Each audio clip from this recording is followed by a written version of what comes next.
Disclaimer: This video is a fan-made narrative and explanation of a fictional story. It does not include or reuse any official audio, video, music, or other copyrighted material from any platform. All voiceovers, narrations, and scripts are completely original and independently created by the creator.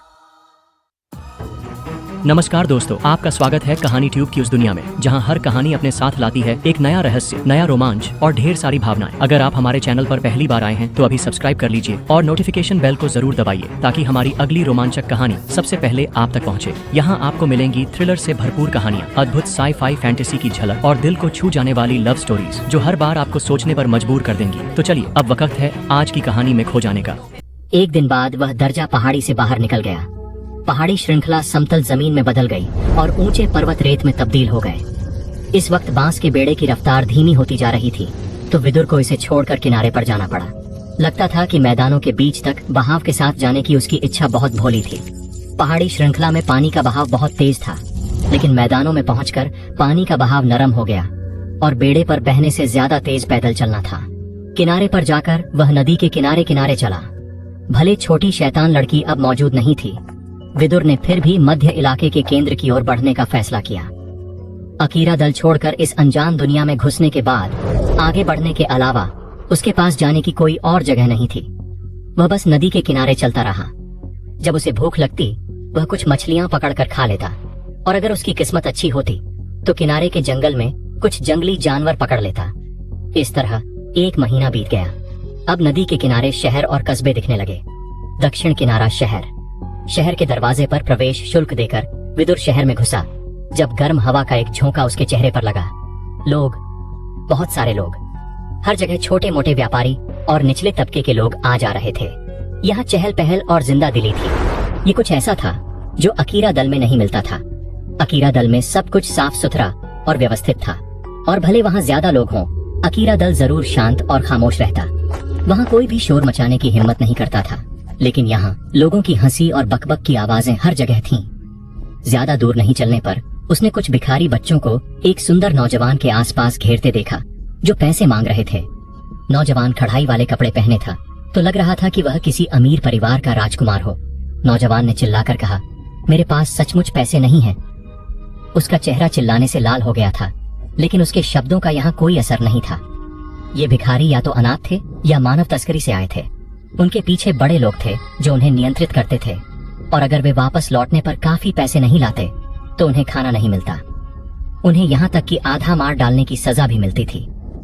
उन्हें नियंत्रित करने वालों की नजरों में अगर उनका पैर टूट जाए या आंख निकाल ली जाए तो कोई फर्क नहीं पड़ता था।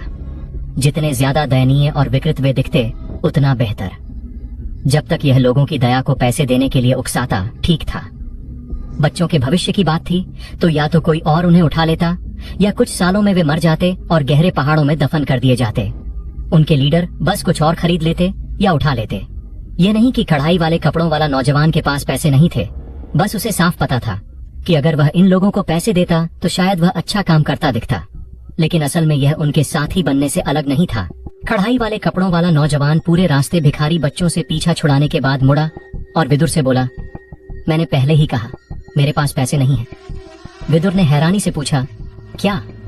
लेकिन उसके शब्द मुंह से निकलने से पहले ही उसके पेट ने जोरदार गुर्राने की आवाज निकाली। कढ़ाई वाले कपड़ों वाला नौजवान ने भौहें सिकोड़ी और बोला, अगर तुम्हें भूख लगी है तो मैं तुम्हें खाना खिला सकता हूँ। विदुर ने हैरानी और भोलेपन से जवाब दिया, तुम मुझे खाना क्यों खिलाना चाहते हो? क्या बाहर की दुनिया के लोग इतने अच्छे थे? क्या वे वाकई पहली बार मिलने पर बिना जाने खाना खिलाते थे?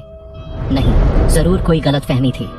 अगर तुम हर किसी को खाना खिलाते तो चाहे तुम्हारे पास कितने भी पैसे हों, तुम आखिर में खाली और गरीब हो जाते। नौजवान ने कहा, अगर तुम पैसे मांग रहे हो तो कोई नहीं है, लेकिन अगर तुम्हें भूख लगी है तो मैं तुम्हें इस बार खिला सकता हूँ। कढ़ाई वाले कपड़ों वाला नौजवान ने अपनी स्टोरेज अंगूठी से एक खाने का टोकरा निकाला और खाने की मीठी खुशबू हवा में फैल गई। गुर्र! विदुर का पेट जोर से गुर्राया। उसकी स्टोरेज अंगूठी के सूखे मांस इसकी तुलना में बस पेट भरने के लिए बेकार टुकड़े थे। विदुर ने कहा, ठीक है। वह नम्रता नहीं दिखा रहा था और 1 सेकंड सोचकर उसने कहा, एक दूसरे से मिलना किस्मत थी। आज तुम मुझे खाना खिला रहे हो, अगली बार मैं तुम्हें खिलाऊंगा। नौजवान ने हंसकर कहा, हाँ, कुछ भी ठीक है, बस तुम पैसे नहीं मांग रहे। वह उत्सुकता से विदुर को देख रहा था। यह पहली बार था कि उसने किसी भिखारी को इस तरह की बातें कहते सुना था। शहर के अंदर एक छोटे नदी किनारे पर चलते हुए दोनों ने एक विलो पेड़ के नीचे बैठने की जगह चुनी।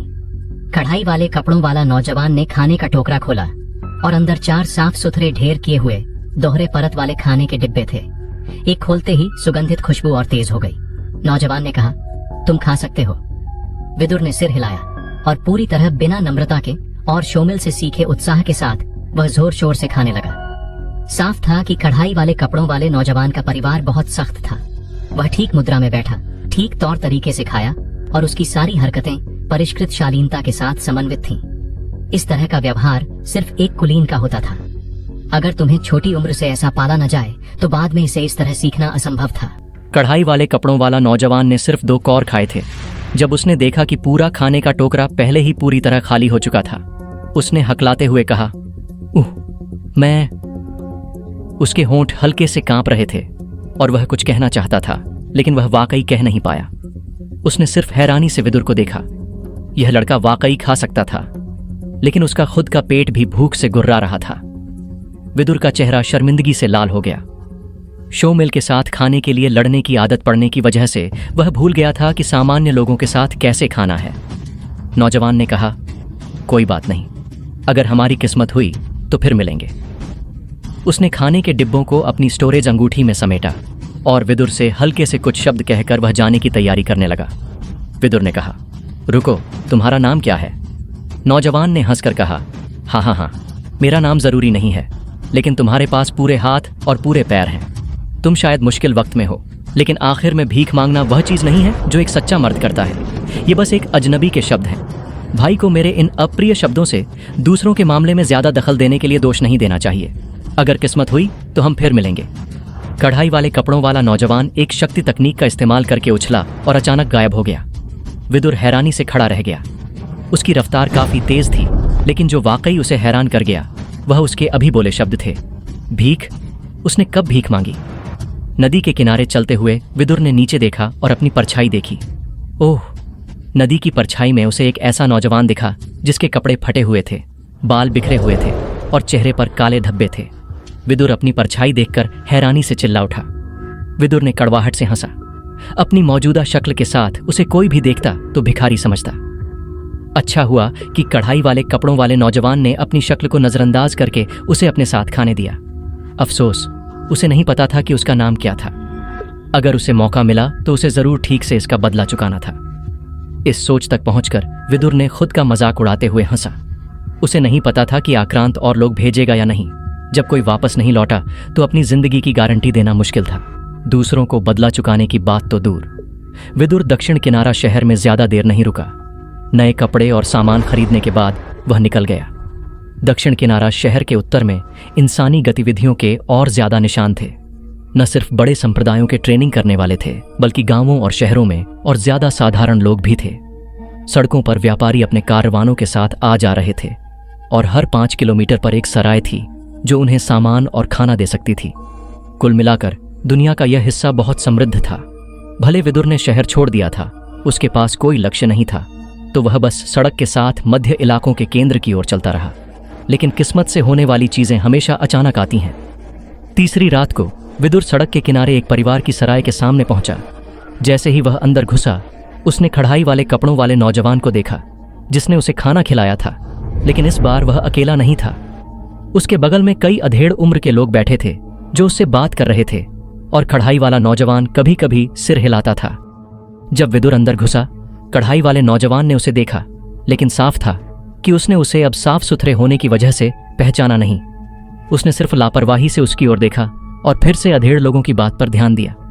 विदुर ने बैठने की जगह ढूंढी और सराय का एक वेटर आया। उसने चाय डाली और मेन्यू पेश किया। उसने पूछा, मेहमान कुछ खाना चाहेंगे या शायद आप कुछ दिन रुकना चाहेंगे? विदुर ने चाय का छोटा घूंट लिया और बोला, रात के लिए रुकूंगा। खाने के लिए आधा पाउंड खाना लाओ। चावल है? वेटर ने मेन्यू पेश किया और बोला, पहले दर्जे का सुगंधित चावल है और अच्छे खाने भी हैं। विदुर को ज्यादा अनुभव नहीं था। उसने वेटर की बात सुनी और जल्दी से मेन्यू पढ़ा। कई चीजें ऐसी थीं जो उसने अकीरा दल में कभी नहीं सुनी थीं। जब खाना आया तब उसे पता चला कि उसने थोड़ा ज्यादा मंगवा लिया था और मेज पर रखने की जगह भी नहीं थी। अच्छा हुआ कि विदुर को बर्बाद होने का डर नहीं था। वह भूखा था और हर एक थाली साफ कर दी। कुछ पकवान सामान्य स्वाद के थे, लेकिन चूंकि उसने पहली बार उन्हें छका था, वे नए और ताज़ा लगे। उसके आसपास खा रहे मेहमान विदुर के खाने की मात्रा से थोड़े हैरान थे। एक ने हंसकर कहा, हाँ, पता नहीं ये कहाँ से आया कि इसने तो लजीज पकवान भी नहीं चखा। दूसरे ने कहा, यह कोई अजीब बात नहीं, मैंने गहरे पहाड़ों में व्यापार किया है और वहां कुछ लोग गरीब और एकांत गांवों से हैं जो सिर्फ साधारण खाना खाते हैं, वह भी सिर्फ उत्सवों में। ज्यादातर लोग शिकार से गुजारा करते हैं। पहाड़ों और जंगलों में उनके पास अच्छी जमीन नहीं होती और वे सिर्फ कुछ ही फैसले उगा सकते हैं। उनमें से ज्यादातर लोग अपनी पूरी जिंदगी में पकवान नहीं देखते। इस वक्त सराय के प्रवेश द्वार से एक गड़गड़ाहट की आवाज आई। धूल से ढके 12 लोग जो बैंगनी रंग की चादर और काले कपड़े पहने थे, सराय में दौड़कर घुसे। एक मेहमान ने फुसफुसाया, बैंगनी शैतान गिरोह के लोग। दूसरे ने कहा, हाल ही में बैंगनी शैतान गिरोह के लोग बहुत सक्रिय हैं, लगता है कुछ बड़ा हो रहा है। तीसरे ने चुपके से कहा, चुप, अगर उन्होंने सुन लिया तो तुम जरूर मर जाओगे। सराय में मौजूद व्यापारी चुपके से उनकी चर्चा कर रहे थे और ज्यादातर के चेहरों पर डर था। विदुर ने काले कपड़े पहने लोगों के समूह को देखा। वह बस अपना खाना खाता रहा। वेटर ने चुपके से कहा, मेहमान, आपके मंगवाए सारे पकवान अब आ गए हैं, धीरे धीरे खाइए। वह आखिरी थाली लाया था। यह कहकर वह पीछे हटने वाला था जब विदुर ने उसे रोका और बोला, मैं अभी बिल चुकाऊंगा। यह कहकर उसने 5 दूसरा दर्जा शक्तिपूरक गोलियां निकाली और मेज पर रख दी। अकीरा दल में ऐसी दावत की कीमत 2 शक्तिपूरक गोलियां थी और रात रुकने के लिए 3 चाहिए थी। विदुर, जिसे अकीरा दल के बाहर रहने का कोई अनुभव नहीं था, ने स्वाभाविक रूप से सोचा कि बाहर की दुनिया में भी बिल चुकाने के लिए शक्तिपूरक गोलियां इस्तेमाल होती हैं। उसे शायद ही अंदाजा था कि वेटर की आंखें लगभग बाहर निकल आईं। उसने हकलाते हुए कहा, यह दवा गोलियां। वेटर की आवाज कांपने लगी। मेहमान, क्या आप वाकई इन दवा गोलियों से बिल चुकाना चाहते हैं? विदुर ने भौहें सिकोड़कर पूछा, कोई समस्या है? अकीरा दल में अफवाह थी कि उनकी दवा गोलियां दल के बाहर दल के अंदर से ज्यादा कीमती थीं। चूंकि उसने दल के मानक के हिसाब से 5 शक्तिपूरक गोलियां दी थीं, यह काफी से ज्यादा होना चाहिए था। वेटर ने कहा, नहीं, कोई समस्या नहीं, मैं बस पक्का करना चाहता था। वह बिजली की रफ्तार से गोलियां समेटने लगा। आसमान, वह बस एक किसान परिवार के लीडर का भाई था। एक चांदी की कीमत के खाने के लिए किसी ने दवा गोलियों से भुगतान किया, चाहे वह किसी भी तरह की दवा गोली हो, यहां तक कि सबसे निचले दर्जे की शक्तिपूरक गोली भी। एक गोली पहले ही उसकी 10 गुना कीमत थी। इसके अलावा ज्यादातर समय सिर्फ पैसे होने से काम नहीं चलता था, क्योंकि जो कोई गोलियां खरीदना चाहता था उसे विक्रेता ढूंढना मुश्किल था। इस किसान परिवार के वंशज को 5 गोलियां मिलने का मतलब था सैकड़ों चांदी का मुनाफा। बगल में सभी व्यापारी हैरान रह गए। उन्होंने कभी नहीं सोचा था कि यह खाने का शौकीन इतने फिजूल खर्ची से पैसे खर्च करेगा। बैंगनी शैतान गिरोह के एक सदस्य ने जोर से हंसकर कहा, रुको, इस छोटे भाई का बिल हम चुकाएंगे। 9वां अधिकारी, जाओ दवा गोलियां वापस लाओ। एक टूटा हुआ चांदी का टुकड़ा जमीन पर फेंका गया और बैंगनी शैतान गिरोह का एक सदस्य वेटर की ओर बढ़ा। वेटर का चेहरा डर से भर गया और वह जमीन पर गिर पड़ा। घुटनों पर बैठकर उसने 5 शक्तिपूरक गोलियां अपने सिर के ऊपर चढ़ावे की तरह उठाईं।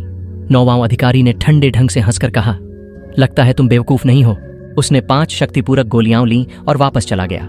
एक ने पूछा, बॉस, क्या आप? वाक्य के बीच में उसने विदुर की दिशा में नजरें घुमाईं। बॉस ने कहा, छोड़ो, खाना खाने के बाद हमें जल्दी रास्ते पर चलना है। उसकी आंखें भी हिचकिचाईं। विदुर ने हल्के से आंखें सिकोड़ीं, थोड़ा समझते हुए। उसकी समस्या यह थी कि उसे अनुभव की कमी थी, न कि वह बुद्धू था। धन का दिखावा नहीं करना चाहिए और साफ था कि बाहर की दुनिया में इस तरह दवा गोलियों से बिल नहीं चुकाया जाता था। उसका दवा गोलियां निकालना पहले ही दूसरों का ध्यान खींच चुका था, लेकिन यह जगह पहले ही अकीरा दल के प्रभाव क्षेत्र से बाहर थी, तो विदुर को चिंता नहीं थी कि उसे फिर से पीछा करके मारने की कोशिश की जाएगी। आखिर उसे चुपके से निर्वासित किया गया था। संभावना थी कि आक्रांत उसके लिए बहुत दूर तक नहीं जाता और दल की पूरी ताकत के साथ कार्रवाई नहीं करता। इसके अलावा अकीरा दल अभी भी तुलनात्मक रूप से एकांत था। दल के बाहर मिशन पूरे करने वाले शिष्य बहुत कम थे। अकीरा दल की पुश्तैनी जमीन में उनकी सारी जरूरतें थीं और यहां तक कि चेतना शक्ति भी बाहर की दुनिया से ज्यादा थी, जो उनकी ट्रेनिंग के लिए फायदेमंद थी। मूल रूप से कोई भी दल का सदस्य पुश्तैनी जमीन छोड़ना नहीं चाहता था। इस तरह की स्थिति में जब तक वह अकीरा दल के प्रभाव क्षेत्र से निकल गया, विदुर शांत रह सकता था और उसे कुछ भी डरने की जरूरत नहीं थी। खाना खाने के बाद उसने वेटर को अपने कमरे में ले जाने दिया। चूंकि विदुर ने दवा गोलियों से भुगतान किया था, भले ही उन्हें बैंगनी शैतान गिरोह ने ले लिया था, लीडर ने खुद विदुर को मुख्य सड़क से दूर एक कमरे में ले गया, जहां पास में सिर्फ एक छोटा गांव था। यह 15 मील के दायरे में सबसे अच्छा कमरा था। यह बहुत सुविधाजनक जगह पर था और एक आंगन के आसपास 10 से ज्यादा कमरे बने थे। आमतौर पर यह महत्वपूर्ण लोगों के लिए आरक्षित था। लीडर ने कहा, यहां आसपास ज्यादा असभ्य लोग नहीं हैं और अगर कोई अनचाहा आए या आपको कुछ चाहिए तो वहां लॉबी में जाकर मुझे बुला लें। विदुर ने कहा, ठीक है। लीडर ने कहा, तो मैं जाता हूं। उसे लगा कि चूंकि विदुर इतनी आसानी से 5 शक्तिपूरक गोलियां निकाल सकता था, वह जरूर एक ताकतवर शख्स था। भले उनके व्यवसाय को वह पैसा नहीं मिला, वे उसे नाराज करने की हिम्मत नहीं कर सकते थे। उन्हें उसे खास व्यवहार देना ही था। उनकी सराय हर तरह के लोगों को स्वीकार करती थी और कभी कभी नुकसान करना किसी और तरीके से मुनाफा हो सकता था। जाते वक्त वह एक पल हिचकिचाया, फिर वह खुद को रोक नहीं पाया और बहुत जल्दी फुसफुसाया, शायद मैं ज्यादा सोच रहा हूं, लेकिन उन बैंगनी शैतान गिरोह के लोगों से सावधान रहें। विदुर हैरान हुआ, लेकिन फिर भी मुस्कुराया। उसने 3 और शक्तिपूरक गोलियां निकाली और बोला, इन्हें लो और पैसे के लिए बदल दो। लीडर ने खुशी से उन्हें लिया और कहा, मैं अभी इन्हें बदल सकता हूं। 3 शक्तिपूरक गोलियां 150 चांदी के लिए बदली जा सकती हैं। ये जगह अकीरा दल के करीब है और उनकी काफी शक्तिपूरक गोलियां यहां घूम रही हैं, जिससे कीमत कम हो गई है। अगर आप 100 मील और चलें तो कीमत दोगुनी हो जाएगी। क्या आप सचमुच यहीं बदलना चाहते हैं? विदुर ने कहा, यहीं बदल दो और सुबह तक मेरे लिए 10 दिन का खाना तैयार कर दो। लीडर ने कहा, हाँ हाँ हाँ, कोई समस्या नहीं। मैं पक्का करूंगा कि राजकुमार सुबह जागने पर संतुष्ट हों। हमारी सराय के पकवान दूर दूर तक मशहूर हैं। उसने अपने लबादे से 150 चांदी और 12 टूटे हुए चांदी के टुकड़े निकाले और विदुर को दे दिए। फिर खाना तैयार करने चला गया। विदुर की नजरें उसका पीछा करती रहीं और वह हल्के से मुस्कुराया, फिर अपने कमरे में चला गया। बिस्तर पर लेटकर बिस्तर को महसूस करते हुए छत की ओर देखकर बिना तारों की रोशनी के उसे अचानक दुनिया बहुत अनजान लगी और उसे नींद नहीं आ रही थी। उसने सोने की कोशिश छोड़ दी। उठकर बैठा, उसने अपनी शक्ति को घुमाना शुरू किया। अचानक बाहर से लड़ाई की आवाज गूंजी। शक्ति के टकराने की आवाज ढोल की तरह गूंजी। विदुर ने आंखें खोलीं और खिड़की की ओर गया, जहां उसने कढ़ाई वाले कपड़ों वाले नौजवान को हवा में उड़ते देखा, जिसके पास जलते रोशनी के पंख थे। वह एक अनजान शख्स से लड़ रहा था, जिसके पास गहरे काले चमगादड़ जैसे पंख थे। दोनों के पंख ताकतवर उड़ान शक्ति तकनीकें थीं और साफ था कि कढ़ाई वाले नौजवान के पंख एक स्तर ऊंचे थे। वह हवा में अपने विरोधी से फुर्ती से बच रहा था और कभी कभी हमले भी छोड़ रहा था। उसके हाथों से रोशनी के बादल निकल रहे थे और उसका विरोधी उस तक नहीं पहुंच पा रहा था। काले पंखों वाला आदमी अजीब ढंग से हंसा और बोला, प्रशय दल की रोशनी बादल तकनीक वाकई असाधारण है। यह बूढ़ा आदमी अब तुम्हारा साथ नहीं देगा। वह अपने पंखों को पीछे खींचकर अजीब ढंग से 7 काली छायाओं में बदल गया, जो एक जैसी दिख रही थीं और अलग अलग दिशाओं में बिखर गईं। कढ़ाई वाला नौजवान हैरान रह गया। उसे उम्मीद नहीं थी कि वह ऐसे ही चला जाएगा। उसके हाथों से निकल रहे 2 रोशनी बादल कमजोर पड़ गए। विदुर ने हल्के से मुस्कुराया। किसी ने उसे खिड़की से देखते हुए नहीं देखा। साफ था कि अभी की लड़ाई ने छिपे इरादों वाले किसी भी शख्स को डरा दिया था। कढ़ाई वाला नौजवान जल्दी से आंगन में आया और उसकी नजर बिजली की तरह खिड़की से गुजरकर विदुर से मिली। उसने कहा, तुम्हें परेशान करने के लिए माफी। विदुर ने सिर हिलाकर कहा, कोई बात नहीं। नौजवान ने पूछा, पता नहीं भाई कहाँ जाने की योजना बना रहे हैं। कल हम साथ क्यों न चलें? और क्या मुझे आपका नाम मिल सकता है? विदुर ने कहा, आपके अच्छे इरादों के लिए बहुत बहुत शुक्रिया, लेकिन मैं अकेले रहने का आदी हूं। पता नहीं इस सम्मानित भाई का बड़ा नाम क्या है? नौजवान ने हंसकर कहा, हाँ, मेरा परिवार का नाम प्रशय है और मेरा नाम बस एक शब्द है भानु। चूंकि भाई का ऐसा कोई इरादा नहीं है तो मैंने आपके मामलों में ज्यादा दखल दिया। रात गहरा रही है तो कृपया मुझे परेशान करने के लिए दोष न दें। मैं अब जाता हूं। कढ़ाई वाले नौजवान की आंखें हल्के से चमकी और हाथ जोड़कर उसने अपने रोशनी के पंख खोले और उड़ गया। पलक झपकते ही वह गायब हो गया। विदुर मुस्कुराया। उसे पता था कि कढ़ाई वाले नौजवान के इरादे अच्छे थे, लेकिन चूंकि उसने अकीरा दल छोड़ दिया था, उसे अपनी ताकत के दम पर अपनी जिंदगी गुजारनी थी। बिना कुछ मुश्किलों के वह खुद को कैसे मजबूत करता और ताकत हासिल करता। अगले दिन सूरज की रोशनी चमक रही थी और आसमान में जरा भी बादल का निशान नहीं था। सराय का लॉबी ठंडा और सुनसान था। जिसमें सिर्फ कुछ अकेले लोग नाश्ता कर रहे थे। ज्यादातर यात्रा करने वाले व्यापारी सूरज उगने से पहले ही निकल चुके थे। उन्हें अपने कारवानों के साथ धीरे धीरे यात्रा करनी थी और रास्ते में गांवों में अपनी चीजें बेचनी थीं। वे एक दिन में ज्यादा से ज्यादा 20 मील चल सकते थे। अगर वे जल्दी नहीं निकलते तो रात होने पर उन्हें ग्रामीण इलाकों में बाहर रहना पड़ सकता था। भले वे बड़ी सड़कों के करीब रहें, फिर भी यह बहुत खतरनाक था, क्योंकि तिलिस्मी जानवरों के लोगों पर हमला करने की खबरें हमेशा आती रहती थीं। विदुर अभी लॉबी में नाश्ता कर रहा था और आसपास देख रहा था। उसे बैंगनी शैतान गिरोह का कोई भी आदमी या कढ़ाई वाले कपड़ों वाला नौजवान नहीं दिखा। नाश्ते के बाद लीडर ने उसे 10 दिन का राशन और उसकी मौजूदा जगह से 5000 मील के दायरे का एक मोटा नक्शा भेजा। उसने कहा, कई खास जगहें चिन्हित हैं जो ताकतवर तिलिस्मी जानवरों के इलाके हैं। सावधान रहें और शुभकामनाएं। लीडर बहुत खुश था, क्योंकि कल उसे पता चला था कि 3 शक्तिपूरक गोलियां असल में अकीरा दल की थीं, और यहां तक कि यहां भी उनकी कीमत कम से कम 200 चांदी प्रति गोली थी। अगर वह 100 मील दूर किसी बड़े शहर में जाता तो वह इन्हें 800 चांदी प्रति गोली बेच सकता था।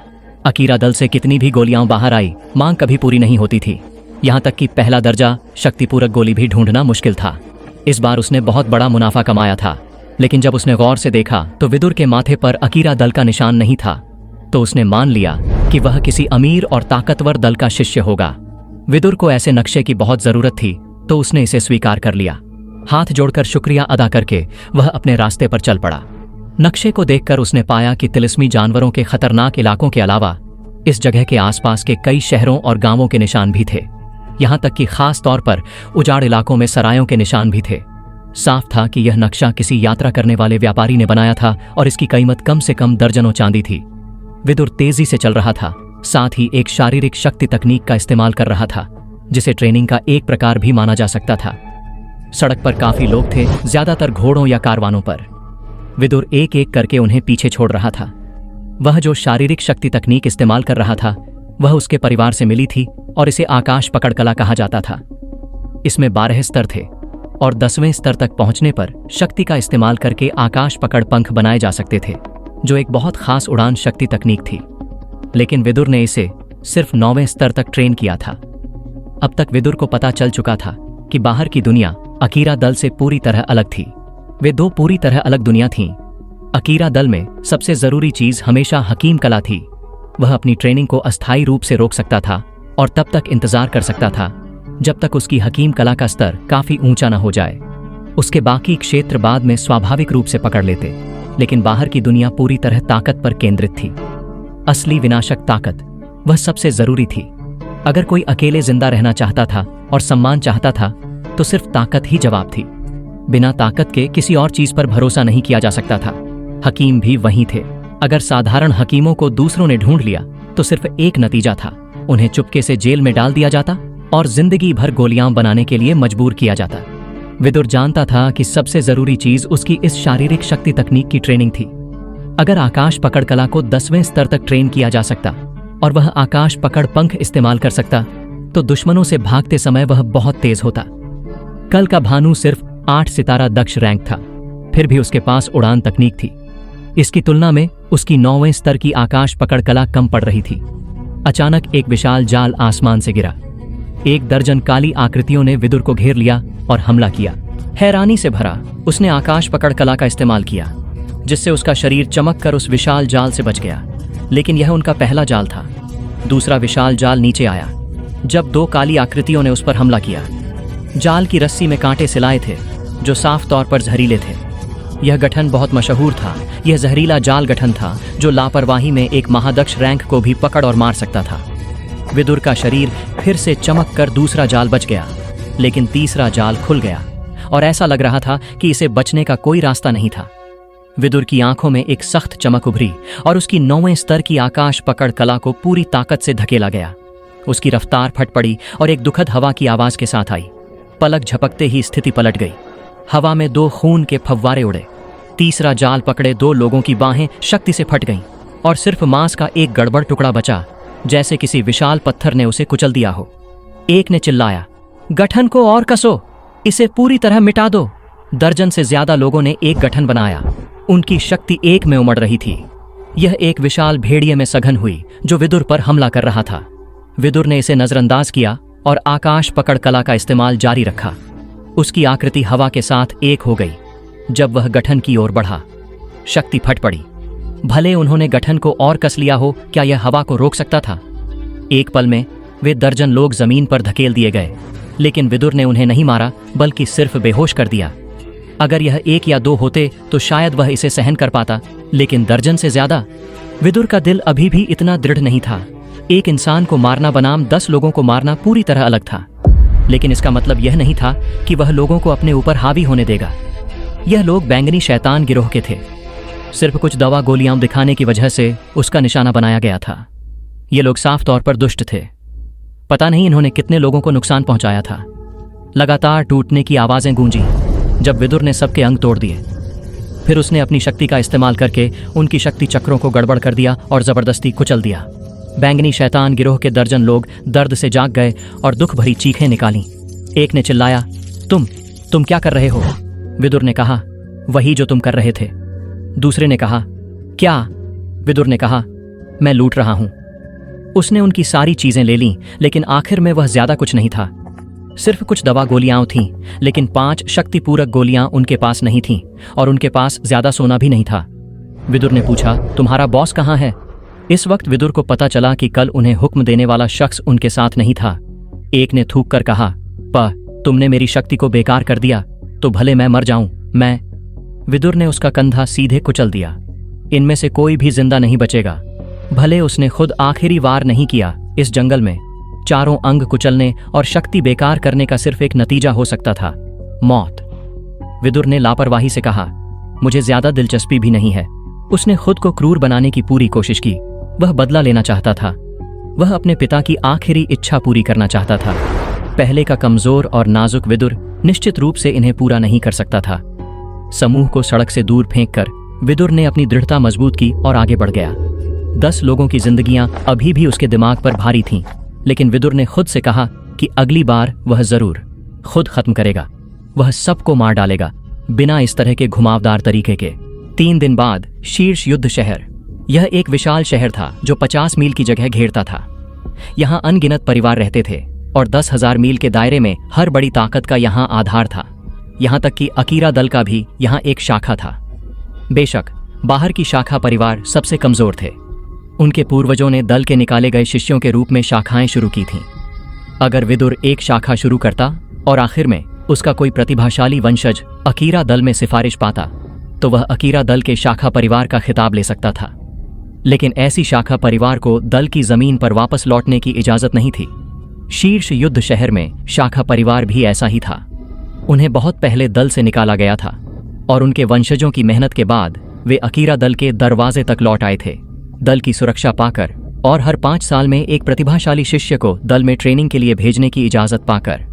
100 जड़ी बूटी सभा शीर्ष युद्ध शहर का दवा सामग्री का मुख्य बाजार था। 1000 मील दूर से जड़ी बूटी इकट्ठा करने वाले यहाँ अपनी इकट्ठा की चीजें बेचने आते थे। ज्यादातर विक्रेता गली के स्टॉलों में थे और तीसरे दर्जे या उससे नीचे की निचली दवा सामग्री बेचते थे। उनके ज्यादातर खरीदार हकीम के शिष्य थे। हकीम कला सीखने के शुरुआती चरणों में सबसे अच्छा गुरु अनुभव था। चूंकि शहर में अकीरा दल की एक शाखा भी थी, यहाँ दूसरे स्थानों की तुलना में ज्यादा हकीम थे और इसलिए बाजार काफी समृद्ध थे। अभी विदुर 100 जड़ी बूटी सभा में दवा सामग्री खरीद रहा था। उसका आखिरी दवा स्नान 1 महीने से ज्यादा पहले हुआ था, तो उसे जल्दी सामग्री खरीदनी थी। लेकिन जब वह खरीदने गया तो वह हैरान रह गया।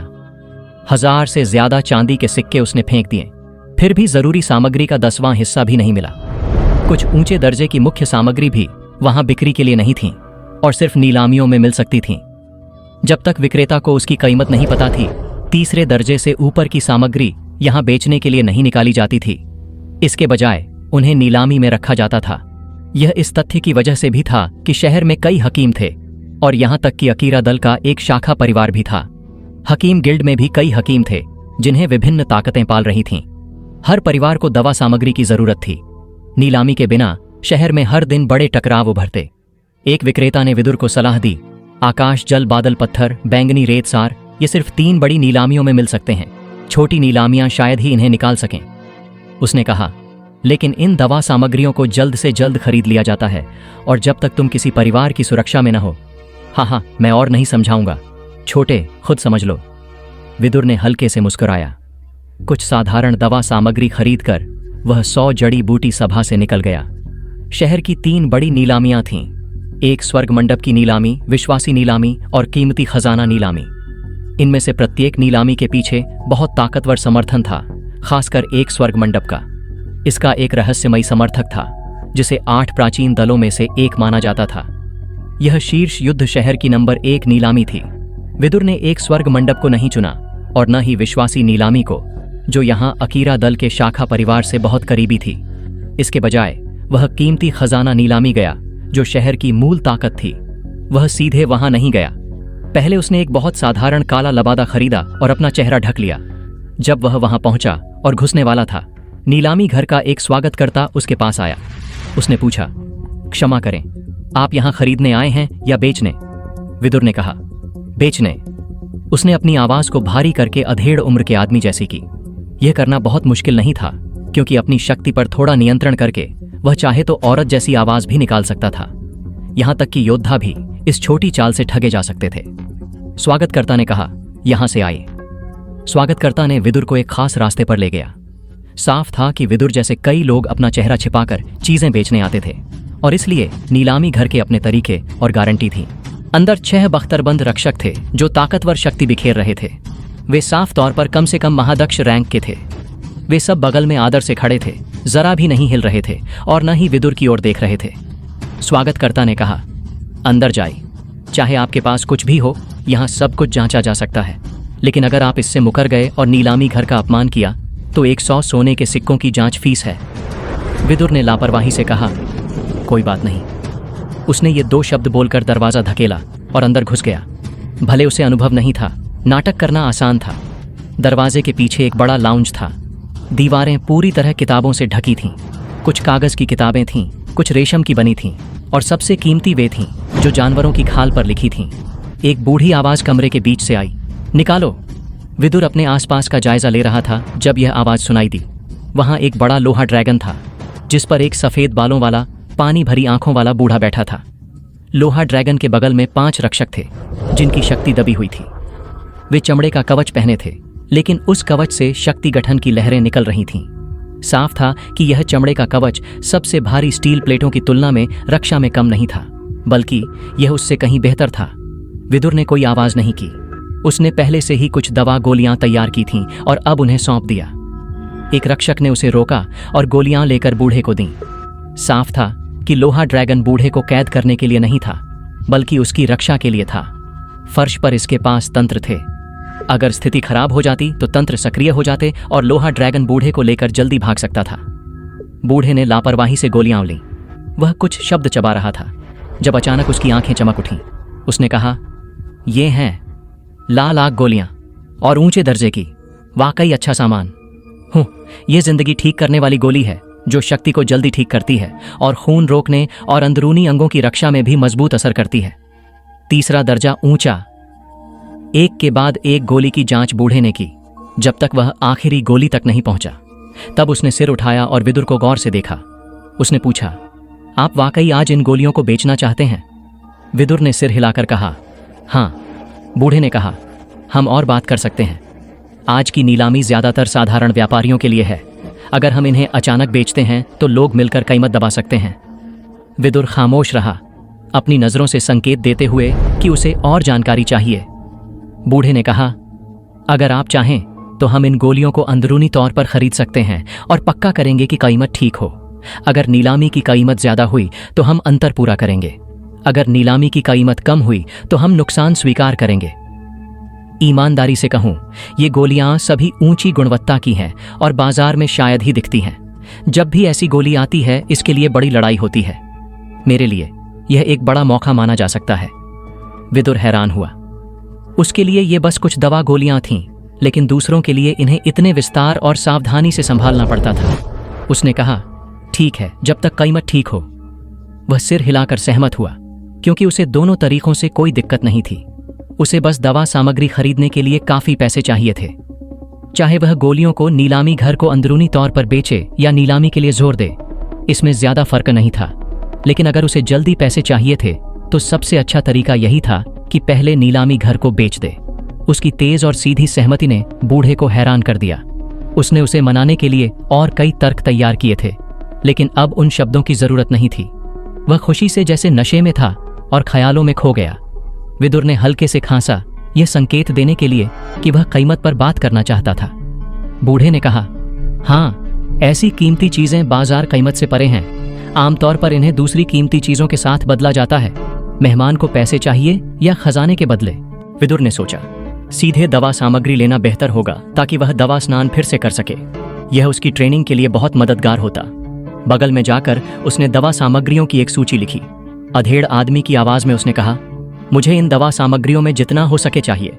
बूढ़े ने सूची ली और उसे एक अजीब एहसास हुआ। ये सामग्रियां कुछ ही दुर्लभ थीं और ज्यादातर को बहुत कीमती नहीं माना जा सकता था। अगर आपके पास सही रास्ते हों तो आप जितना चाहें उतना ले सकते थे। बेशक बिना उन रास्तों के इन्हें पाना आसान नहीं था, लेकिन तीसरे दर्जे की दवा गोलियां नीलामी के लिए बना सकने वाला हकीम, उसके पास ऐसे रास्ते कैसे नहीं हो सकते? जब तक बूढ़ा अचानक उछला और एक विचार उसके दिमाग में आया। उसने कहा, कोई समस्या नहीं। उसने थोड़ा और सोचकर कहा, मैं मेहमान को थोड़ा आराम करने के लिए आमंत्रित करना चाहूंगा। गोलियां अभी अपने पास रखें। छोटी मिन, इस सम्मानित मेहमान को वीआईपी कमरे में ले जाओ। विदुर ने सिर हिलाया और अपनी दवा गोलियां वापस ले ली। फिर वह एक खूबसूरत सफेद लबादे वाली लड़की के पीछे चला गया। जब विदुर चला गया, बूढ़ा तुरंत उछला। बगल में कुछ बटन दबाकर वह लोहा ड्रैगन से बाहर निकला। रक्षक हैरान हो गए और उसकी रक्षा के लिए उसके पास दौड़े। एक ने कहा, बूढ़ा प्रणेश, आप? बूढ़े ने कहा, डरने की क्या बात है? जल्दी मेरी बाकी जांच रद्द करो और लीडर को यहां बुलाओ। फिर इस सूची की सामग्री तैयार करो। हमारे भंडार से आधा निकाल लो। रक्षक ने पूछा, परिवार का लीडर? बूढ़े ने चिल्लाया, जल्दी करो। रक्षक ने कहा, हाँ। एक रक्षक दौड़कर बाहर गया। बाकी रक्षक और ज्यादा सावधान हो गए। यह उसका अपना इलाका था, लेकिन वह फिर भी चिंतित था। साफ था कि बड़ी नीलामी अपने आप में एक बड़ा खतरा थी। यहां तक कि अपने आधार पर भी वह सुरक्षित नहीं माना जाता था। थोड़े ही समय में प्रशय परिवार का लीडर, एक विद्वान दिखने वाला अधेड़ उम्र का आदमी, लाउंज में दौड़कर आया। उसने पूछा, प्रणेश चाचा, क्या हुआ? बूढ़े ने कहा, एक शख्स है जो हमारी मौजूदा संकट का हल हो सकता है। लीडर ने कहा, सच में? बूढ़े ने कहा, एक हकीम जो शीर्ष युद्ध शहर में है और जिसके अपने रास्ते नहीं हैं, और वह ताकतवर है। लीडर की आंखें चमक उठीं। प्रणेश चाचा, आप पक्का हैं? बूढ़े ने कहा, हमें इस मौके के लिए जरूर लड़ना होगा। उसने अभी कुछ दवा गोलियां निकाली जो बहुत बड़ा हंगामा कर सकती हैं। अगर हम उसके साथ अच्छा रिश्ता बना लें तो हम उस समय में अपनी सेना को स्थिर कर सकते हैं और हम खांस। प्रणेश चाचा आधे में रुक गया। उसका चेहरा लाल हो गया और वह अनजाने में खांसने लगा। लीडर ने जल्दी से उसे सहारा दिया। प्रणेश चाचा, बूढ़े ने कहा, मेरी चिंता मत करो, मैं नहीं मरूंगा। जब तक हम इस छोटे समय में स्थिर हो सकें और परिवार के शिष्य अपनी जगह पर आ जाएं, तब हमारी बारी होगी शतरंज की चाल चलने की। लीडर ने रक्षकों पर नजर डाली और अपनी हथेलियां कसकर भींचीं। हाँ, जब तक हम इस तूफान को झेल लें, वे मौका परस्त कमीने जो हमसे टुकड़ा लेना चाहते हैं, उन्हें जरूर कुछ नहीं मिलेगा। बूढ़े ने कहा, उसे जीतने के लिए घर के लीडर की इजाजत चाहिए ताकि हम अपने भंडार का इस्तेमाल कर सकें। अगर वह आज की तरह कुछ और बार गोलियां लाए तो हम ठीक हो जाएंगे। लीडर ने कहा, मैं तुरंत तैयारी करवाता हूं। वे भंडार वैसे भी ऐसे समय के लिए थे, चाहे यह हकीम कैसा भी हो। अगर वह उनकी मदद कर सकता था तो ठीक था। थोड़े संसाधन खर्च करना ठीक था। अभी विदुर वीआईपी कमरे में चुपके से बैठा था। चाय की खुशबू कमरे में भर रही थी, क्योंकि उसे यहां लाने वाली सफेद लबादे वाली लड़की ने शानदार ढंग से चाय बनाई थी। उसकी हर हरकत पूरी तरह अभ्यास की हुई थी। विदुर ने गहरी सांस ली। वह अंदर से अभी भी घबराया हुआ था, क्योंकि उसे नहीं पता था कि उसे इस वीआईपी कमरे में क्यों बुलाया गया था। चाहे कुछ तीसरे दर्जे की दवा गोलियां कितनी भी कीमती हों, वे इतना हंगामा नहीं मचा सकती थीं। लेकिन इस समय और स्थिति में वह सिर्फ उनके चाहे हुए रास्ते पर चल सकता था। हमेशा कोई न कोई रास्ता निकल ही आता था। वह उस लड़की की चाय बनाने की कला का प्रदर्शन देखने में मस्त हो गया। उसकी कला सिर्फ चाय के स्वाद के बारे में नहीं थी। चाय बनाते समय उसकी हर सही हरकत एक शानदार नाटक बनाती थी, जिससे उसकी खूबसूरती चाय में समा जाती थी ताकि उसे सचमुच चखा जा सके। विदुर को ऐसी खूबसूरती ठीक ठीक समझ नहीं आती थी, लेकिन उसकी मां ने उसे एक दो चीजें बताई थीं और अब उसका दिल देखते हुए थोड़ा हिला। इसमें हकीम कला के साथ कुछ समानताएं थीं। एक साहसी विचार अचानक उसके दिमाग में आया। शायद आसमान और जमीन को भी एक गोली में बदला जा सकता था। वीआईपी कमरे का दरवाजा खटखटाया गया और कोई अंदर आया। पहले देखा गया एक रक्षक अब आदर से सलाम कर रहा था। उसने कहा, सम्मानित मेहमान, आपके मांगे गए दवा सामग्री को ठीक से तैयार कर लिया गया है। विदुर ने कहा, शानदार। उसने खड़े होकर अपनी पूरी कोशिश की कि वह अकीरा दल में देखे गए बुजुर्गों की तरह शानदार लगे। रक्षक ने कहा, यहां से। रक्षक ने विदुर को नीलामी घर के भंडार में ले गया। वहां बहुत सख्त सुरक्षा थी। यहाँ के रक्षकों की ताकतवर शक्ति लोगों के दिल को कंपाती थी, लेकिन विदुर की नजरों में यह ढीली थी। अकीरा दल के भंडार में सभी रक्षक कम से कम द्रोण रैंक के थे। इसके अलावा कम से कम एक शक्तिमान रैंक कमांडर था, और यह सिर्फ उस सामग्री के लिए था जिसे विदुर जैसे कमजोर शाखा परिवार संपर्क में आ सकता था। मुख्य भंडार के रक्षक सभी बुजुर्गों के बराबर ताकत के थे। इस वक्त प्रशय परिवार का लीडर भंडार के अंदर से निकला। उसने हंसकर कहा, हाँ, मेरा नाम शशावत है। पता नहीं इस सम्मानित मेहमान का नाम क्या है। विदुर ने लापरवाही से जवाब दिया। विदुर। शशावत ने कहा, ओह विदुर भाई, इधर आए। क्या विदुर भाई हकीम हैं? विदुर का चेहरा काले लबादे के पीछे सख्त हो गया। उसे कैसे पता चला कि वह हकीम है? शशावत ने हंसकर कहा, हाँ, जब मैंने विदुर भाई को इतनी सारी दवा सामग्री खरीदते देखा और आपके शरीर से आग गुण वाली शक्ति, तो मैंने अंदाजा लगाया यह विदुर भाई का पहली बार शीर्ष युद्ध शहर में आना होगा ना। आप कितने दिन रुकने की योजना बना रहे हैं? विदुर ने कहा, शायद कुछ दिन, शायद 1 महीना, पक्का नहीं। शशावत की नजरें चमकीं। अगर वह पक्का नहीं था तो बातचीत के लिए जगह थी।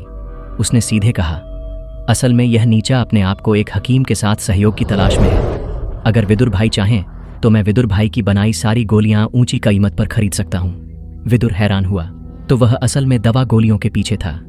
उसने बहुत पहले सुना था कि अकीरा दल के बाहर दवा गोलियों की बहुत मांग थी और हकीमों का रुतबा ऊंचा था, लेकिन अकीरा दल में लगभग हर कोई हकीम कला जानता था और 5वें दर्जे से नीचे के हकीमों का कोई रुतबा नहीं था।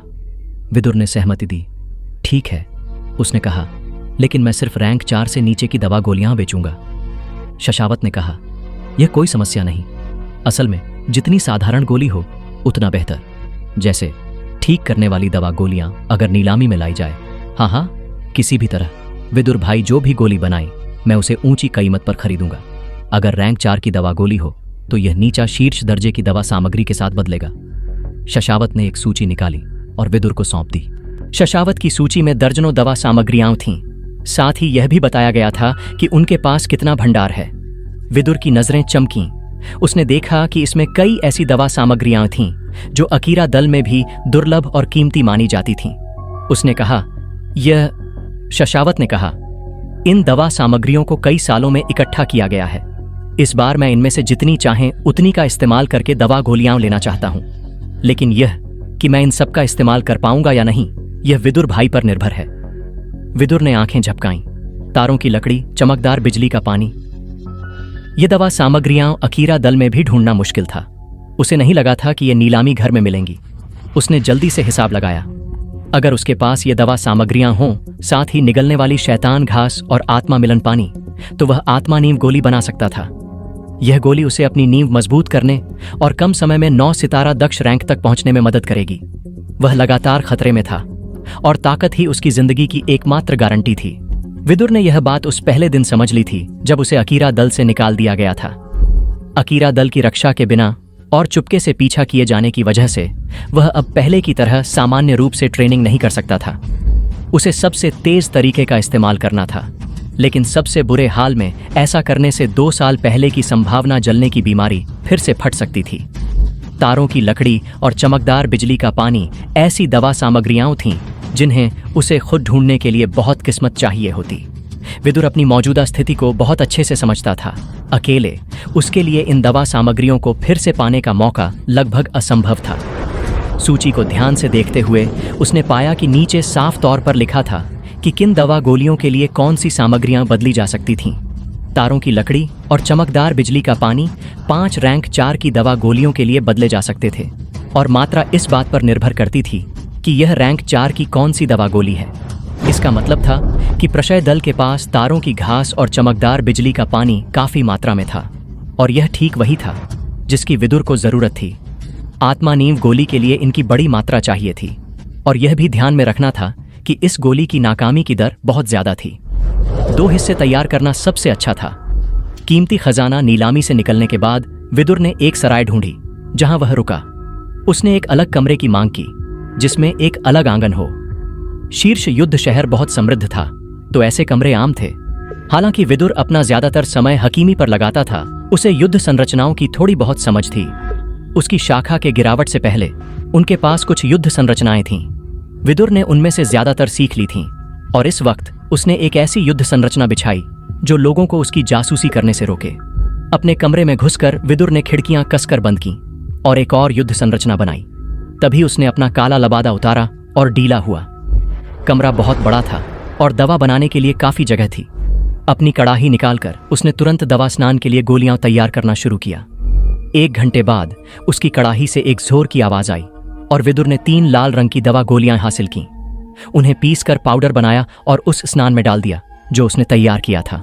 इस बार उसने पहले से 10 गुना ज्यादा इस्तेमाल किया, जिसका मतलब था कि दर्द 100 गुना ज्यादा होगा। लेकिन स्नान में बैठकर विदुर इसे जबरदस्ती झेल सका। वह पहले ही 3 सितारा दक्ष रैंक था और उसके शरीर में जमा संभावना निकल चुकी थी। स्वाभाविक रूप से उसकी दर्द झेलने की क्षमता भी बढ़ गई थी। विदुर ने भौहें सिकोड़कर सोचा, शायद अगली बार मैं हिस्सा और बढ़ा सकता हूं।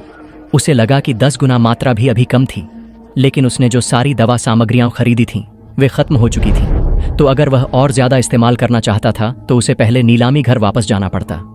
दवा स्नान की यातना झेलने के बाद विदुर ने अपनी शक्ति ठीक की और हकीमी शुरू की। इस बार विदुर सिर्फ साधारण रैंक 1 की रक्तपूरक गोली बना रहा था, लेकिन यह बाकी दुनिया के फॉर्मूले जैसी नहीं थी। उसकी रक्तपूरक गोली में कुछ खास बदलाव थे। सबसे खास बात यह थी कि हकीमी की सफलता दर इतनी ज्यादा थी कि डरावनी थी। अगले दिन विदुर ने फिर से अपने काले लबादे में खुद को ढका और कीमती खजाना नीलामी में लौट गया। इसके फाटक पर पहले से ही एक बड़ा विज्ञापन था जिसमें लिखा था कि 3 दिन बाद रैंक 3 की उच्च श्रेणी की लाल रोशनी गोलियां और जीवन पूरक गोलियां नीलाम होंगी। लाल रोशनी गोली आग गुण वाली शक्ति को बढ़ा सकती थी। यह न सिर्फ युद्ध के लिए उपयोगी थी बल्कि हकीमों के लिए भी। लाल रोशनी गोली खाने से हकीमी की सफलता दर बढ़ाने का एक और तरीका था। यह तुम्हारी आग गुण वाली शक्ति पर नियंत्रण बढ़ा देता था। उनके विज्ञापन ने पहले से ही कई लोगों को आकर्षित कर लिया था। भले लाल रोशनी गोली सिर्फ रैंक 3 की थी, लेकिन इसे बनाने की प्रक्रिया बहुत जटिल थी और जरा सी लापरवाही से यह नाकाम हो सकती थी। रैंक 5 से नीचे के हकीमों के लिए इसे बनाने की नाकामी दर बहुत ज्यादा थी, शायद 10 में से 1 भी नहीं। उनके लिए दूसरी गोलियां बनाना बेहतर था। इससे लाल रोशनी गोली बाजार में बहुत दुर्लभ थी, खासकर शीर्ष युद्ध शहर में जो हकीमों से भरा था। एक आदमी ने कहा, वाह, मुझे नहीं लगा था कि प्रशय दल इस समय लाल रोशनी गोली निकाल पाएगा। भले ये सिर्फ रैंक 3 की गोली है, ये बहुत उपयोगी है। दूसरे ने हंसकर कहा, हाँ, बाकी 2 बड़े नीलामी घरों ने मिलकर उन्हें दबाया। प्रशय दल को स्वाभाविक रूप से अपनी संपत्ति निकालनी पड़ी। तीसरे ने कहा, सही, चाहे वे उन्हें दबा पाएं या नहीं, मैं तो नीलामी में जरूर जाऊंगा। हाँ, यह स्थिति हमारे लिए काफी अच्छी है। विदुर ने बगल से तरह तरह की चर्चाएं सुनी और थोड़ा हैरान हुआ। तो कीमती खजाना नीलामी, जिसे प्रशय दल का समर्थन था, असल में संकट में थी। लेकिन अगर वे जो कह रहे थे वह सच था तो यह विदुर के लिए फायदेमंद हो सकता था। अगर प्रशय दल को इस वक्त मदद चाहिए थी तो वे उसे पीठ में छुरा नहीं घोंपेंगे। नीलामी घर में घुसकर उसने शशावत का दिया टोकन दिखाया और तुरंत सम्मान के साथ अंदर स्वागत किया गया। अंदर घुसते ही उसने शशावत को मुस्कुराते हुए स्वागत करते देखा। शशावत ने कहा, हमें सम्मान है कि आप वापस आए विदुर भाई, आपको क्या चाहिए? जब तक यह बहुत ज्यादा ना हो, ये नीच खुद विदुर भाई जो चाहें वह पूरा करेगा। शशावत ने बहुत नम्र रवैया अपनाया। उसे बहुत अच्छे से पता था कि यह समय उसके प्रशय दल के लिए कितना नाजुक था। कल के आधार पर यह विदुर भाई शायद हाल ही में शीर्ष युद्ध शहर में आया था और उसे प्रशय दल की स्थिति के बारे में नहीं पता था। लेकिन अब एक रात यहाँ बिताने के बाद उसे शायद पहले से ही पता चल गया था। अगर उसने कुछ अतिरिक्त अनुचित शर्तें रखने का फैसला किया तो उसे स्वीकार करना पड़ता। बुजुर्ग प्रणिश ने उसे दल के भंडार खोलने की अपनी अगुवाई की इजाजत दी थी। कोई भी जितना चाहे उतना ले सकता था। बेशक शर्त यह थी कि वह एक ताकतवर हकीम हो। हालांकि बुजुर्ग प्रणिश ने कभी किसी को गलत नहीं आंका था। अपने भेस में विदुर ने शर्मिंदगी भरी मुस्कान दी। वह वाकई उनकी बदकिस्मती से मुनाफा कमाने आया था। बेशक वह निष्पक्ष भी रहेगा और काफी हैरान करने वाली दवा गोलियां निकालेगा। वैसे भी अगर उसने इन्हें नहीं निकाला तो प्रशय दल नाराज होकर उसे नष्ट कर सकता था। विदुर ने अपनी बूढ़ी आवाज में बोलना शुरू किया, लेकिन इससे पहले कि वह कुछ कह पाता उसकी नजर हिली और उसने एक नौजवान को अंदर आते देखा। उसने कहा, पिताजी, मुझे एक आग किरण का सींग मिल गया है और भले इसका खून शुद्ध नहीं था, ये जरूर काफी है। अरे, एक मेहमान है, माफी चाहता हूं। ये सफेद लबादा पहने नौजवान वही था जिसने विदुर को भिखारी समझ लिया था, वह कढ़ाई वाला नौजवान जिसने उसके साथ खाना साझा किया था। शशावत ने भौहें सिकोड़कर कहा, कितना बदतमीज। भानु, जल्दी से अपने बुजुर्ग विदुर को प्रणाम करो। भानु ने कहा, विदुर। विदुर का मुंह खुला रह गया। दुनिया वाकई छोटी थी। यह नौजवान असल में कीमती खजाना नीलामी का लीडर था। विदुर ने सोचा, उफ, मम्मी ने कहा था कि मुझे एहसान ठीक से चुकाना है। उस खाने को याद करके जिसका उसे मजा मिला था, उसे लगा कि उनका मुनाफा हड़पना ठीक नहीं होगा। उसने खांस कर कहा, खांस, इतने शिष्टाचार की जरूरत नहीं। मेरे लिए एक थोड़ा एकांत हकीमी कमरा तैयार करो। इस सूची की दवा सामग्रियां लाओ और मैं बनाई गई गोलियों से इसका भुगतान करूंगा। विदुर का काम मुर्गी उधार लेकर उसके अंडे लेना और फिर अंडे बेचकर पैसे कमाना था। लेकिन बाहर की दुनिया में जहां हकीमों का इतना सम्मान था, ऐसी स्थिति स्वाभाविक थी और वैसी ही होनी चाहिए थी। शशावत ने खुशी से कहा, बेशक, कोई समस्या नहीं। वह तुरंत विदुर की मांगों को तैयार करने के आदेश देने लगा। उसे नहीं लगा था कि वह उनके नीलामी घर में गोलियां बनाएगा। यह एक असली सहयोग था जो उनके शुरुआती समझौते से कहीं ज्यादा बड़ा था। अपने भेस के पीछे विदुर कड़वाहट से मुस्कुराया। उसने अपनी योजना सिर्फ भानु की वजह से बदली थी। बेशक, यह सिर्फ भानु को देखने की वजह से नहीं था। अगर उसने दूसरों के सामने अपनी ताकत जरा भी नहीं दिखाई तो वह उनका असली सम्मान नहीं पा सकता था। आखिर में उसका रहस्य का पर्दा असली ताकत नहीं था, क्योंकि हर कोई बेवकूफ नहीं होता। अगर वह प्रशय दल को इस तूफान से उबरने में मदद कर सकता था तो यह भानु के एहसान को चुकाने जैसा भी होगा। उस खाने के बारे में सोचते हुए उसका पेट गुर्राया। भले उसके पास उपवास गोलियां थीं, उसने 1 महीने से ज्यादा समय तक ऐसा सामान्य खाना नहीं खाया था और उसकी जीभ को भी अजीब लगने लगा था। भानु ने विदुर को उत्सुकता से देखा। भले वह युवा था, लेकिन लोगों के मामलों में वह बाहर अक्सर ट्रेनिंग और मस्ती करता था, तो वह निश्चित रूप से विदुर से बेहतर था। इस वक्त वह महसूस कर सकता था कि विदुर उसे दोस्ताना नजरों से देख रहा था। भानु ने सोचा, क्या यह काले लबादे वाला आदमी वाकई एक ताकतवर हकीम है? उसे वास्तव में यकीन नहीं था। भानु ने अचानक एक ऐसे नौजवान का रवैया अपनाया जो कुछ समझता ही नहीं और बोला, बुजुर्ग विदुर, क्या मैं आपको हकीमी करते देख सकता हूं? विदुर अब मुस्कान नहीं रोक सका। बुजुर्ग कहलाने से उसकी रीढ़ में सिहरन दौड़ गई। शशावत ने भौहें सिकोड़कर कहा, भानु, तुम हकीमों को हकीमी करते नहीं देख सकते। लेकिन वह फिर भी उम्मीद भरी नजरों से विदुर को देख रहा था। यह चालाक लोमड़ी विदुर के रवैये को भांप सकती थी और जानता था कि भानु के आने के बाद वह काफी दोस्ताना हो गया था। विदुर ने पूछा, क्या तुम दवा सामग्रियों को पहचान सकते हो? भानु ने जवाब दिया, मैंने अकीरा दल से आई एक दवा पुस्तिका पढ़ी है। विदुर ने सिर हिलाया और बाहर चलने लगा। वह दवा पुस्तिका बाहर की दुनिया में ही ऐसा कहलाती थी। अकीरा दल में यह दल स्कूल में सबसे बुनियादी सार था, लेकिन उन बुनियादी बातों को समझना उसके लिए सहायक बनने के लिए काफी था। प्रशय दल उत्सव मना रहा था। कभी नहीं सोचा था कि उन्हें इतना मिलनसार हकीम मिलेगा। रैंक 3 से ऊपर का कोई भी हकीम दल के विकास के लिए बहुत मददगार था। ज्यादातर हकीमों का मिजाज गर्म होता था और उनके करीब आना मुश्किल था। यह भी अजीब था, एक बहुत मिलनसार हकीम को दवा मांगने वालों की भीड़ में डूब जाना चाहिए था। उसके पास ट्रेनिंग का समय कब होता? विदुर उनके द्वारा तैयार किए गए हकीमी कमरे में पहुंचा और रुककर हैरान हुआ। कमरे के बीच में रखी कड़ाही उसकी कड़ाही से एक पूरा स्तर बेहतर थी। बगल में कुछ अलमारियां थीं जिन पर तरह तरह की दवा सामग्रियां सजी थीं।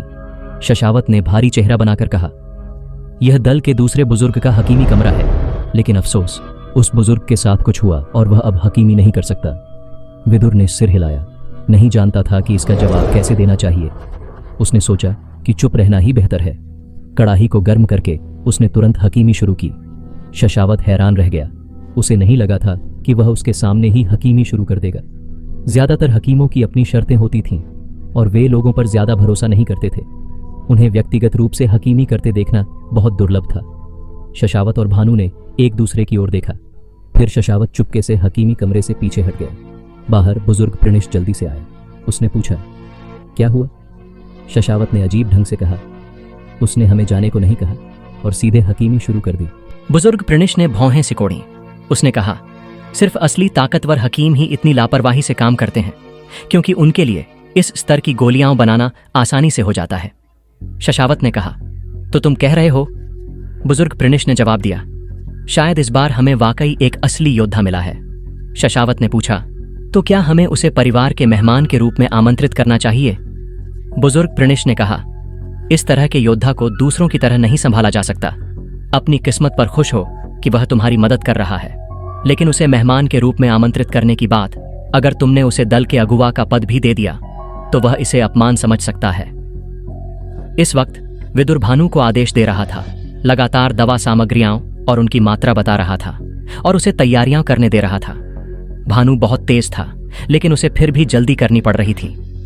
इस वक्त कड़ाही की आग पहले से जल चुकी थी और विदुर हकीमी शुरू करने वाला था। एक के बाद एक सामग्री कड़ाही में डाली गई। भले कड़ाही उसके लिए नई थी, यह एक पुरानी दवा कड़ाही थी जिसे 30 साल से ज्यादा इस्तेमाल किया गया था। इतने लंबे समय तक इस्तेमाल होने से कड़ाही में दवा की प्रकृति का एक निशान पैदा हो चुका था जो हकीमी में मदद कर सकता था। अगर कड़ाही को ऐसे ही 100 साल से ज्यादा इस्तेमाल किया जाता रहा तो वह दवा की प्रकृति शायद एक आध्यात्मिक प्रकृति बन सकती थी।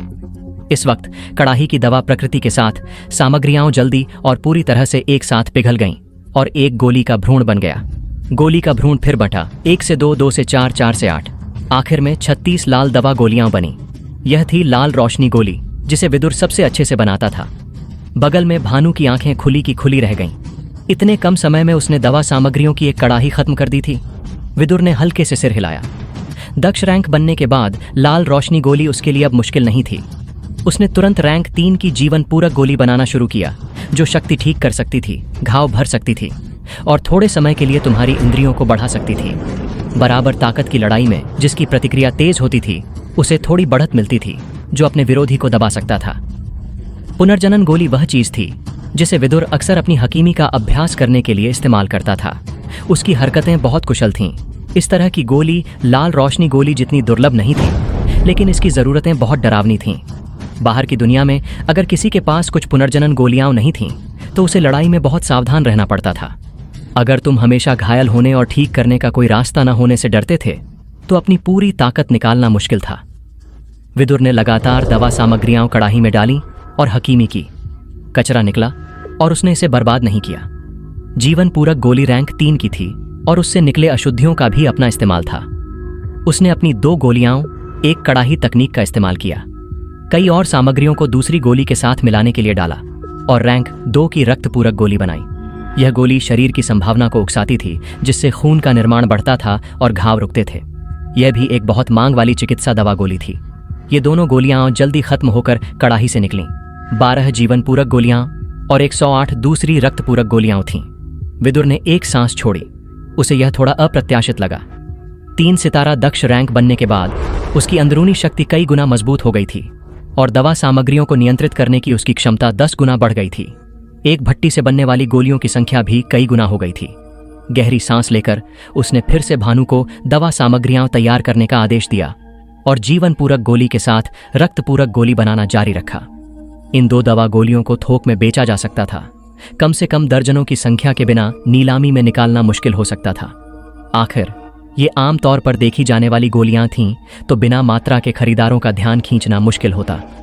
शुरू में विदुर ने इतनी मेहनत करने की योजना नहीं बनाई थी और सिर्फ रक्त पूरक गोली की बड़ी मात्रा बनाकर उनके साथ बदलने की सोच रहा था। लेकिन भानु को देखने के बाद उसने पूरा जोर लगाकर मदद करने का फैसला किया।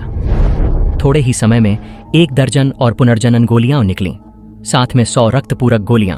भानु का मुंह कांप रहा था। इस तरह की रफ्तार और सफलता दर बहुत डरावनी थी। यह हकीम आखिर कहां से आया था? रैंक 3 की दवा गोलियां मिठाई की तरह निकल रही थीं। रक्त पूरक गोली सैकड़ों में निकली और अब 37 से ज्यादा पुनर्जनन गोलियां और 36 लाल रोशनी गोलियां थीं। अगर इन्हें नीलामी में लाया गया तो पूरा शीर्ष युद्ध शहर हिल जाएगा। सबसे डरावनी बात यह थी कि विदुर का रुकने का जरा भी इरादा नहीं था। भानु ने कहा, अरे दवा सामग्रियां कम पड़ रही हैं, मैं और लाता हूं। भानु ने आंखें झपकाईं और जल्दी से बाहर दौड़ा और वापस आया। उसका दिल जोर से धड़क रहा था। सिर्फ रैंक 5 के हकीम ही रैंक 3 की दवा गोलियों के साथ 100% सफलता दर रख सकते थे। रैंक 5 का हकीम शीर्ष युद्ध शहर के 1000 मील के दायरे में ऐसे हकीमों की संख्या एक हाथ की उंगलियों पर गिनी जा सकती थी और अब उनमें से एक उनके प्रशय दल में था। और इतनी सारी रैंक 3 की दवा गोलियां बना रहा था। यह पूरी तरह अविश्वसनीय था। बाहर शशावत और बुजुर्ग प्रणेश की नजरें भी गर्म थीं। उनके परिवार के सबसे नाजुक पल में एक रैंक 5 का हकीम वाकई उनकी मदद करने आया था। स्वर्ग ने रास्ता खोल दिया था और उनके पूर्वजों ने उन्हें आशीर्वाद दिया था। शशावत ने कहा, जल्दी जल्दी दल के भंडार में जाओ और दवा सामग्रियां लाओ। विदुर तब तक हकीमी करता रहा जब तक हकीमी कमरे में सामग्रियां खत्म नहीं हो गईं। ऐसी हकीमी की रफ्तार, उनकी कीमती खजाना नीलामी न सिर्फ इस संकट से उबर सकती थी, वे पूरी तरह से हालात पलट सकते थे। विदुर थोड़ा थका हुआ अपने किराए के कमरे में लौटा। इतने लंबे समय तक हकीमी करना उसके लिए बहुत समय बाद हुआ था।